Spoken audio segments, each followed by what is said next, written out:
जय हिंद मेरे प्यारे साथियों, आपका हमारे चैनल नॉलेज अकाउंट पॉइंट में एक फिर से आप सभी का स्वागत है। आज हम बात करने वाले हैं यूपी पुलिस कांस्टेबल री एग्जाम के रिजल्ट के बारे में। फ्रेंड्स, आई होप आप सभी की जो है पढ़ाई अच्छे से चल रही होगी और आप जो है यूपी पुलिस कांस्टेबल की जो है रनिंग की तैयारी अच्छे से कर रहे होंगे। ठीक है, तो आज हम बात करेंगे यूपी पुलिस कांस्टेबल रिजल्ट के बारे में और इसका जो रिजल्ट है वो कब तक आएगा और आपका जो डीवीपीएसटी होने वाला है उसमें डॉक्यूमेंट से रिगार्डिंग भी आज मैं बात करूंगा कि इसमें डॉक्यूमेंट्स आपको क्या क्या आपको करने होंगे तैयार।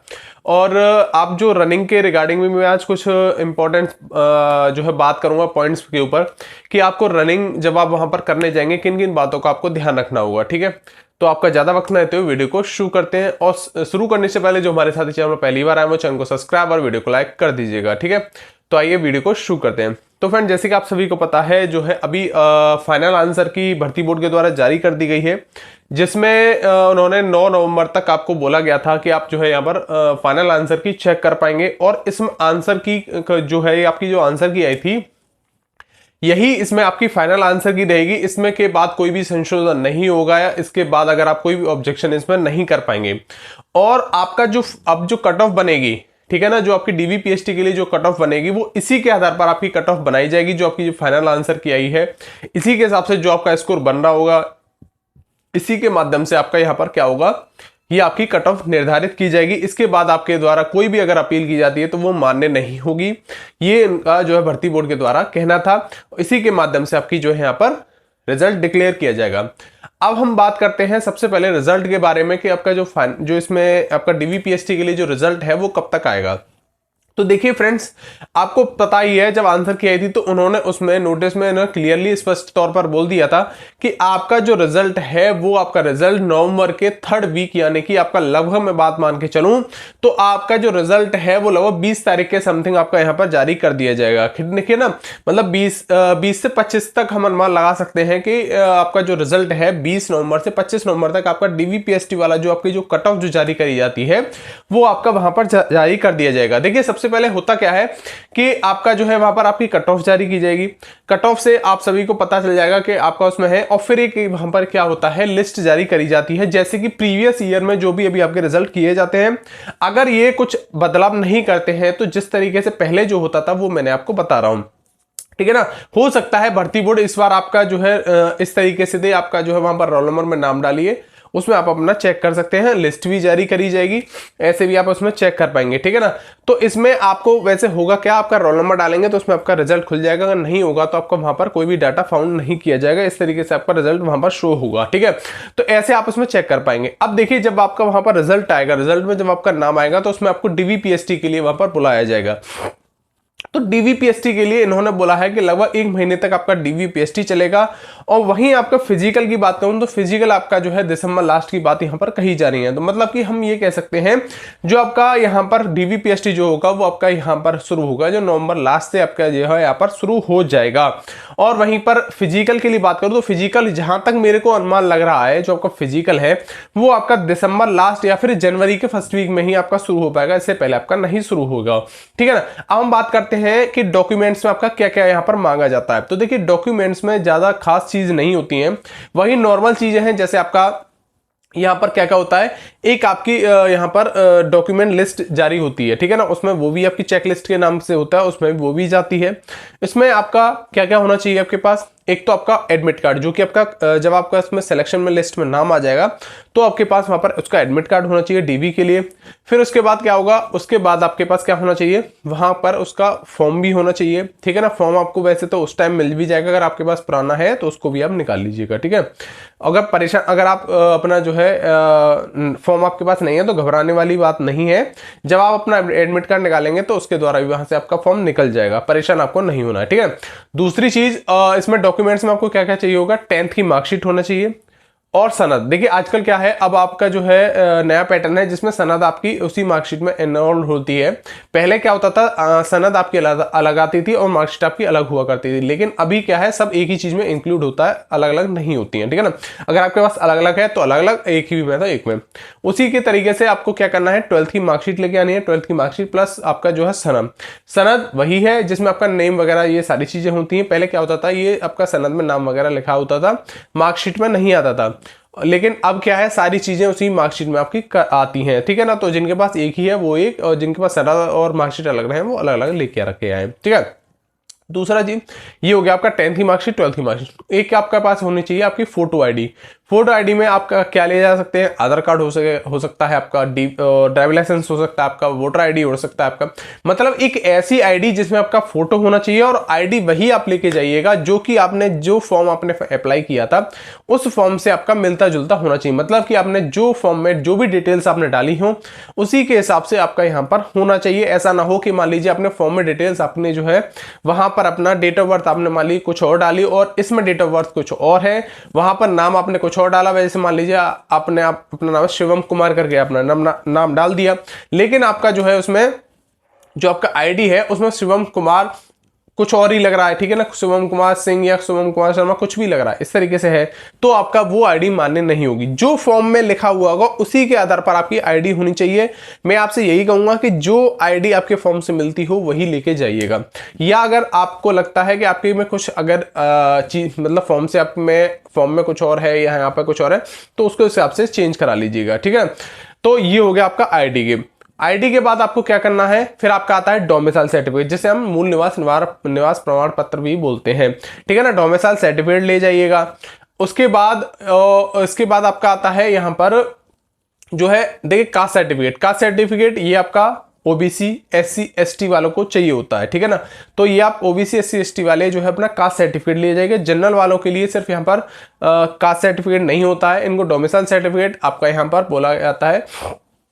10th और 12th की मार्कशीट चाहिए होती है, आधार कार्ड चाहिए होता है, और यहाँ पर अपना जो है क्या लेके जाइएगा, और जो भी आपका एडमिट कार्ड चाहिए होता है। और एक चीज और फ्रेंड्स, यहाँ पर अपना पैन कार्ड भी जरूर लेके जाइएगा, ठीक है ना। मतलब मेरा कहने का मतलब है कम से कम 2 आईडी अपने साथ रखिएगा, क्योंकि एक से होता कभी कभी होता क्या है कि एक आईडी वहां पर कुछ प्रॉब्लम होती है तो दूसरी आईडी भी वो मांग लेते हैं, ठीक है ना।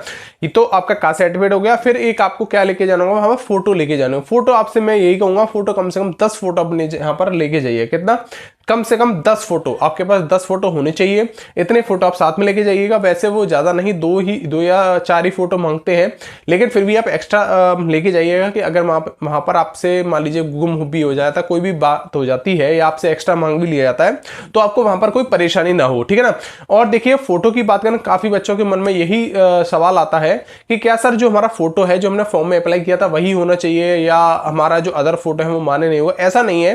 देखिए अगर आपने जो जिस टाइम आपने फॉर्म अप्लाई किया था अगर वही फोटो आपके पास है तो बहुत अच्छी बात है। अगर आपके पास वो अगर फोटो नहीं भी है तो आपको परेशान नहीं होना है। आप अपना जो है नया फोटो भी आप वहां पर लेके जा सकते हैं। ऐसा नहीं होगा कि आपका पुराना ही फोटो वहां पर मान्य होगा, नया फोटो नहीं होगा, ऐसा नहीं माना जाएगा, ठीक है। मतलब कि आप कभी कभी वहां पर लेके जा सकते हैं, और पर लेकिन पुराना नहीं, नया ही चलेगा। या तो आपका फॉर्म में अप्लाई करते समय जो आपने फोटो लगाया वो, या फिर नया फोटो अपना लेके जाइएगा, ठीक है। तो ये सारी चीजें हैं, इनको आपको लेकर के जाना है, और इनके कम से कम 2 से 3 सेट आप बना करके ले जाइएगा इन सबके। देखिए एक तो आपके पास ओरिजिनल सभी के डॉक्यूमेंट्स चाहिए, 10th का, 12th का, आधार कार्ड का, ठीक है ना, एडमिट कार्ड वगैरह ये सब ओरिजिनल होनी चाहिए, प्लस इनकी जो है आपके पास फोटोकॉपी भी होनी चाहिए, है ना। तो ओरिजिनल और उनके साथ 2 से 3 सेट आप एक्स्ट्रा लेके जाइए, क्योंकि एक आपका वहां जमा हो जाता है, या फिर मान लीजिए अगर आपके पास एक कुछ भी अगर खराब हो जाता है, आपने उसमें कुछ भी दिक्कत आ जाती है, तो आप उसमें एक सेट आपके पास एक्स्ट्रा रहेगा, ठीक है ना। तो इस तरीके से आप अपना 2 सेट कम से कम अपने बना करके लेके जाइएगा, ठीक है। तो ये हो गया आपके डॉक्यूमेंट से रिगार्डिंग के डॉक्यूमेंट आपका यही इस तरीके से आपका होगा, और इसमें जो है आपको कम से कम 1 महीने का इसमें आपको समय चलने वाला है, ठीक है। अब हम बात करते हैं फिजिकल के बारे में, जो आपकी रनिंग रहेगी उसमें क्या क्या होता है। तो देखिए रनिंग में आपका वहां पर ग्राउंड पर, आपको सभी को पता है कि आपका जो है रनिंग में आपका ग्राउंड पर रनिंग होती है। इसमें जो है आपका मेल्स के लिए आपका 4.8 किलोमीटर की रनिंग होती है, जो कि आपका 25 मिनट का समय होता है। वहीं गर्ल्स के लिए जो आपकी जो रनिंग रहती है ये आपकी यहाँ पर 2.4 किलोमीटर की रनिंग रहती है, जो कि आपका यहाँ पर 14 मिनट का आपका समय मिलता है, ठीक है। ये आप सभी को अच्छे तरीके से पता ही होगा। तो देखिए इसमें जो आपका सबसे ज्यादा दिक्कत पता कहां पर आती है, रनिंग हर एक कोई कर लेता है, कभी या तो देखिए टाइमिंग में प्रॉब्लम आती है, या फिर सबसे ज्यादा दिक्कत कहाँ आती है, जो अच्छे जो रनर भी होते हैं जिनकी मतलब टाइमिंग भी अच्छी आती है आपकी, वो दिक्कत आती है आपको जो है वहां पर ग्राउंड पर क्या प्रॉब्लम आएगी, ग्राउंड पर प्रॉब्लम आएगी आपके जो आप वहां पर आपने राउंड लगाए हैं ना, वहां पर 400 मीटर का ग्राउंड होता है, तो उसमें आपको क्या करना होता है, वहां पर आपको जो है 12 राउंड लगाने होते हैं। तो होता क्या है कि वहां पर जब हम राउंड लगाते हैं तो राउंड में हमसे मिस्टेक हो जाती है, तो हम 12 ना लगाने की बजाय हम 11 ही राउंड लगा लेते हैं और हम ये सोचते हैं कि हमारे 12 राउंड कंप्लीट हो गए। तो इस चीज का खास तौर पर ध्यान रखिएगा कि आप अपने राउंड अच्छे तरीके से जो है वहां पर काउंट कीजिएगा। कहीं ऐसा ना हो कि आप लगा के आ रहे हैं, आप सोच रहे हैं मेरा 12वां राउंड है, आप लगा के 11 ही आ रहे हैं। तो मैं आप सभी से एक चीज और जरूर कहूंगा कि जैसे मान लीजिए आप रनिंग वहां पर ग्राउंड पर रनिंग जब करेंगे, तो उसमें आप जब आप रनिंग कर रहे हैं, आपके पास लगता है आपके पास एक्स्ट्रा समय है, तो आप 12 राउंड की बजाय वहां पर 13 राउंड लगाइएगा। मतलब कि आप एक्स्ट्रा राउंड लगा के चलिएगा, जिससे कि आपको कोई बाई मिस्टेक अगर मान लीजिए अगर आपसे कोई भूल भी हो जाती है, एक राउंड अगर आपका रह भी जाता है, तो वो उधर आपका कवर हो जाए। और एक चीज मैं आप सभी से कहूंगा कि जिन साथियों ने अभी तक रनिंग शुरू नहीं की है, जो अभी रिजल्ट का वेट कर रहे हैं, तो अब आपके पास समय नहीं है। क्यों नहीं है? जैसे कि आप यहाँ पर साइड पर स्क्रीन पर देख रहे होंगे, ये न्यूज़पेपर की कटिंग है जिसमें यहाँ पर बोला जा रहा है कि आपके मैदानों को यहाँ पर तैयार किया जा रहा है। अब आपका जो रिजल्ट है वो जल्दी ही आपका यहाँ पर नवंबर के 3rd वीक यानी कि कभी 20 से 25 तक आपका कभी भी जारी हो जाएगा। यहीं पर इन्होंने रनिंग के लिए भी बात करी है कि रनिंग आपकी जो है यहाँ पर आपका दिसंबर लास्ट तक आपकी रनिंग कराई जाएगी। यहाँ ये उम्मीद यही है कि आपकी ये जो रनिंग है ये जनवरी तक ही आपकी कंप्लीट हो पाएगी, जनवरी में ही आपकी स्टार्टिंग करी जाएगी। ठीक है ना? तो अब आपके देखिए नवंबर चल रहा है, नवंबर अब आपका चला ही जाएगा। ठीक है ना? ज़्यादा आपके पास समय नहीं है। नवंबर अब आपका 12 तारीख आज हो चुकी है। तो अभी आप अगर यही सोचते रहेंगे, डिले करते रहेंगे ना, तो देखिए एक रनिंग जो है ना, एक ऐसा नहीं है कि आप 2-4 दिन रनिंग करने गए तो आपकी रनिंग जो है यहाँ पर आपकी बन जाएगी। मतलब ये आप सोच रहे हो कि हम 2-4 दिन रनिंग करेंगे तो हमारा इसमें काम हो जाएगा, हम आराम से ग्राउंड पर रनिंग कर देंगे, ऐसा नहीं है। इसके लिए कम से कम आप मान के चलिए महीने भर का 30 दिन का कम से कम 1 मंथ का समय चाहिए होता है अच्छे से रनिंग करने वाला। जिसने पहले रनिंग करी हो तब वही 1 महीने में कर सकता है। जिसने पहले कभी रनिंग नहीं करी होगी ना, तो वो फिर इतना जल्दी कवर नहीं कर पाएगा, परेशान हो जाएगा। ठीक है ना? तो मैं आप सभी से अभी भी कहूंगा, यही कहूंगा यार कि अभी भी रनिंग समय है, रनिंग कर लीजिए, वरना यार पछताते रह जाओगे जिंदगी। देखिए इतना बड़ा जो अच्छा सुनहरा मौका है ना, ये आपको बार बार देखने को नहीं मिलेगा भाई। एक बार ये अपॉर्चुनिटी चली गई ना, फिर आप यही सोचोगे यार मैं यार थोड़ा पहले प्रयास कर लेता ना, बहुत तो अच्छा रहता। क्योंकि भाई आज के टाइम में आप सभी जानते ही होंगे कंपटीशन कितना हाई लेवल का भाई, और आप फिर भी इस चीज को आप देख करके अब आप जो अनदेखा करेंगे ना, तो फिर आप बहुत अपने समझ लिया अपने पैरों पर खुद कुल्हाड़ी मारेंगे। ठीक है ना? तो मैं आप सभी से देखिए, मेरा काम है सिर्फ आपको बताना, करना नहीं करना ये आपके ऊपर डिपेंड करता है। ठीक है ना?